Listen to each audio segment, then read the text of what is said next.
So, I think, can you hear me on this? Can you shout out if you can't hear at the back? Can you yeah, because I speak notoriously quietly, so just wave if, I think it's kind of always a weird thing if you say wave if you can't hear me, but someone will wave. So I think it's probably worth addressing straight up. When I noticed that little thumbnail that you had there, I have exactly the same cardigan on in that picture that I have now. So I don't just have one, it's just a wonderful coincidence that you happen to wrap me with the same one 2 days. I'm going to get a mic for you. I told you. Go for it. Hi. We're in, it's good. Get this in a nice Madonna position. Cool, so my name's Ross. I run product for TravelPro, and we've got Neil, who will also join us in a minute, who's our commercial lead. TravelPro is Skyscanner's free business travel tool, and I'm going to go into a little bit today around where it came from, a little bit of a story about what we've been through with TravelPro, some of the lessons that we've learned, and most importantly, the mistakes that we've made along the way, which is good fun. So the problem that we're solving is we're after corporate travels. Effectively, corporate travel agents suck. They charge about 7 to 10% on top of your total spend. They have awful coverage, so they only really show you flights and hotels that they get a rebate from. So we've benchmarked against a whole bunch of competitors, and that means you get about 25% to a third of what you'll find on Skyscanner. So you don't really get very good options, and a lot of them will hide this through email and other weird interfaces. Like the 1980s banking ones, which you tend to see, is CWT particularly bad for that. You see, we started originally as a startup here in Edinburgh, based down in Leith. It was 2 of us in a 6 meter by 6 meter flat for about 8 or 9 months, hacking away around the clock.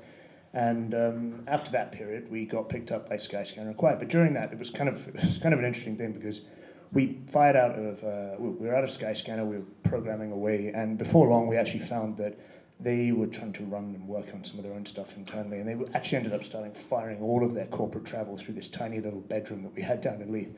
And eventually they said, oh, well, to hell with it, why don't you just come in and join us and you can sort of build out what you have with us, and we'll join forces, which was really quite a sensible decision. So we joined Skyscanner, and for the past 18 months or so, we've been building out TravelPro. Not just changing the colors, but stripping down the entire product, stitching it into their ecosystem, and then trying to see and find how we fit into their vision of travel. Now, through that process, we started off and we thought that we were going out to solve a very specific set of problems. So what we thought people wanted with corporate travel was really workflow. And that sounds kind of weird, right? So we started under the premise that we wanted to work with meta search, which is something that lets you, as you know, with Skyscanner, see the entire market. And we thought, well, look, we can never handle the bookings because we want to use this great travel API that we have access to. So we'll try and solve all of the ways that people communicate around making a travel booking. And when you look at the way that that actually happens, you have people requesting travel, going to bookers, finances, there's all of this chaos happening. And our immediate assumption was, oh, well, let's jump in and we'll start to solve the symptoms of the problem. So I see an Excel sheet, let's automate the Excel sheet and make it really easy for Bob to communicate with Jane, to communicate with Ed, et cetera, et cetera, et cetera. And then we decided, well, we'll maybe draft somebody from the commercial team in to come and join us with this and give us a bit of a hand in forcing this down people's throats and seeing how it actually goes down in the real world. At which point we decided, great, let's launch it. Now, Neil, do you want to come and give us a bit of a rattle through what happened? Yeah, this is where it kind of gets interesting. And this is the first point that we actually learned, our probably most important lesson of the entire exercise. Sure. So, can you hear me okay? Need to use a mic? Use mic. So my story, Skyscanner, I've been here for about 3 years. Originally in Matt's B2B team, so I was the first sales guy into B2B. So if you've seen our integrations into MSN and so on, I manage a lot of that. I tend to work a lot with startups and our APIs and so on, and trying to integrate and help them grow their businesses with affiliate marketing and so on. So I had a bit of work experience with certain corporate travel solutions out there using our API and so on. So essentially, I knew bits and pieces of this. I bumped into Ross at a water cooler, and he told me how great this product was, and I thought, yeah, I'll take a punt at this. Ross is an incredibly good sales guy for a product guy. So I ran with this, came in, and I knew where we were. We were still in beta. We had Skyscanner using this solution to manage their own travel. We had one other partner, based down in London, a multi-office a partner that was similar DNA to Skyscanner, who was using it incredibly effectively. So we kind of thought, yeah, we're ready. So we'll just go out, key in it in the UK. I kind of knew who I wanted to go after. I thought, assumptions would probably be around the tech industry, because we're a tech business. People would understand what a beta product is and how it may have bugs and so on. And the stage we were at, that's probably a good sector to go after.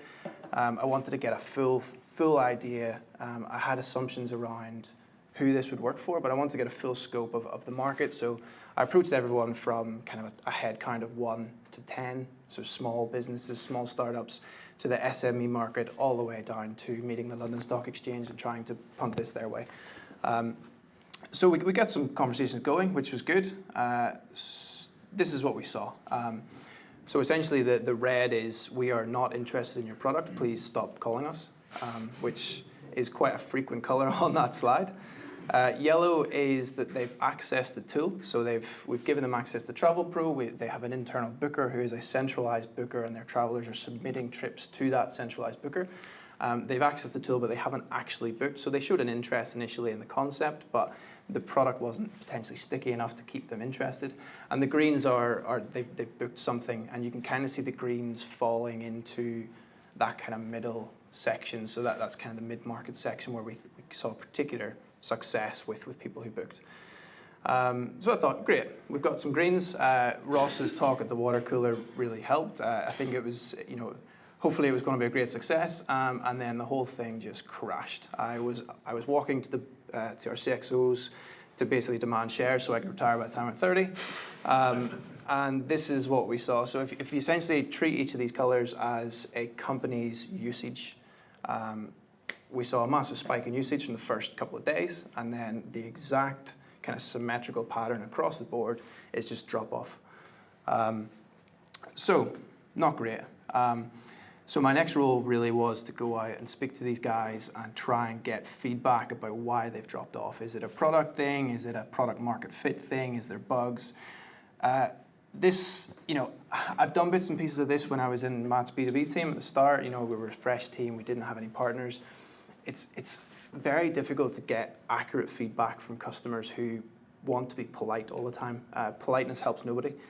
So we got a lot of, your product's great, but.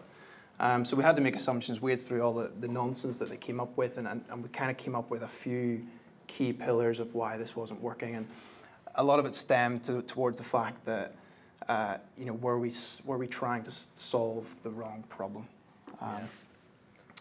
So I was only in the team about 6 weeks. If I knew Ross like I do now, I would have been screaming this at him. But at the time, I was trying to be quite professional about how I was dealing with stuff. So eventually we read all the signs. I think we probably could have read them quicker than we did. But this was kind of the key thing is, okay, now is the time to pivot. We've seen everything. We've got all the feedback. We've got all the stats around every single customer that's onboarded. So I think it's now time to pivot. And it's quite a brave thing to do. But yeah, we did it, and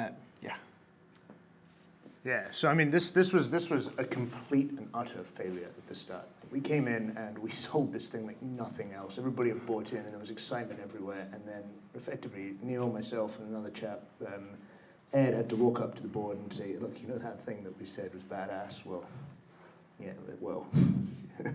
And it was not a particularly enjoyable conversation. However, we had one key lesson that I would take from that, and I would urge every person in this room is, get somebody in the room that is working on your product whose predominant and primary focus is getting it into people's hands. They don't need to be an out-and-out sales guy, but it needs to be their number one priority. And I mean, if I could do one thing again and go back, that would happen even earlier, because it is even a case of a lot of the lessons didn't have to be learned after we'd given it to people. We could have had those out there far, far sooner with someone. I mean, we got incredibly lucky, and we'll talk through that in a minute, in that 99% of what we built, actually, and we'll get into how there's a silver lining to this horrible dark tale, but 99% of what we built is actually incredibly good for purpose, and there were a few tweaks that we made that have made it magic, but in general, we could have learned the lessons that it took us a while to learn in a much shorter time. The second set is get a decent sample set of people. We had an awesome startup in London that absolutely loved us and would battle through anything to get through the crappiest bugs ever, and they were not a good measure. We thought that they were phenomenal. When we first deployed to them, they had something like, what did we get? So in 24 hours, like half of their company onboarded. We were convinced we had recreated some Yammer. There were whoops and cheers, and it was mad, but it was bollocks as well. So we took this ridiculously complicated set of symptoms, which is this guy speaks to this guy, speaks to this guy, and you saw this stuff that was going on. We thought, well, let's ignore the constraints. Let's pretend that we don't have this limit over you have to refer on to ba.com to book. We'll just realize, what is it that Neil could actually sell here? What is it that would actually work? And so he was incredibly involved in this conversation. This wasn't a product sits in a room and kind of scrapes it around and reads feedback 30 degrees. We were talking with the sales guys and saying, how could this actually work? What could we wrap around for you? So it kind of led us to the eventual conclusion that the root cause of all of this was actually payment. We had people that were talking around continually saying, oh, can you do this? Can you do that? And we came to the conclusion that all they're actually trying to do is work out where the actual difference in payment comes. It sounds kind of obvious in hindsight, but we just recreated the product at that point to say, well, how can we solve that problem as incredibly simply as we can? So we repurposed all of these communication tools, took everything in-house, and then just offered the simplest possible proposition to people. Now, this was kind of a scary thing for a tech company to do, because we were saying, well, at least for the short term, we're going to have quite a lot of this stuff done manually. We're going to have people processing bookings. We're going to have people processing invoices. We're going to offer credit. Like Skyscanner offering people credit to book travel. It was all a bit up in the air. So we sat down and we said, what would the perfect service look like? And then we just started to work back from those constraints rather than the ones we thought we had. And from that, we ended up settling on some kind of unique solutions that ended up being one of the key USPs to what actually makes the model work.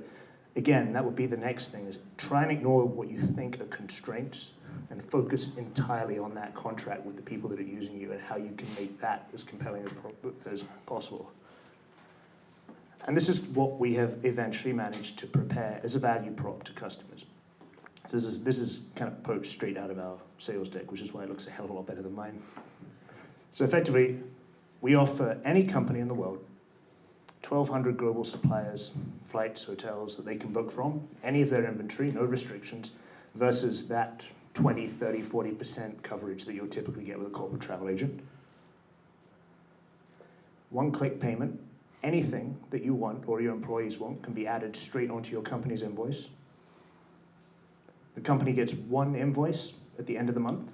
So no finance, no reconciliation. They just get one spreadsheet. You don't have to deal with any invoices or any of that rubbish. And it's completely for free.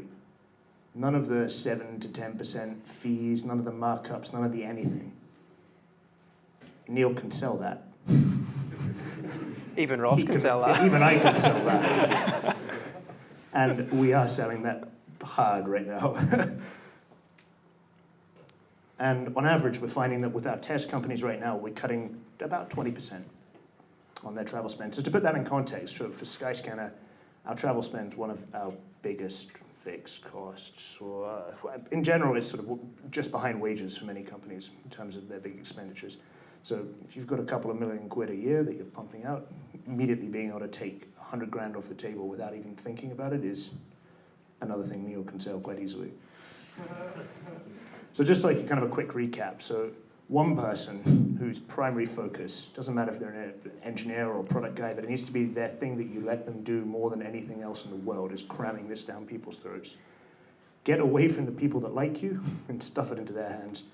And you would have heard all of this stuff 100 times, I'm sure, but it's just reiterating it. Root cause and not symptoms. Ignore constraints and reinvent from the problem that you are being told you have to solve. And that's the key bit, is listen to that. So that's kind of a top level of Travel Pro and how we got to where we are. I would go into the numbers of where we are, and I really wanted to do this, but sort of show you a couple of slides on how things are tracking now, but I'm not allowed. But I can tell you it has made, it's black and white, like the difference is huge, so yeah. Great, thank you.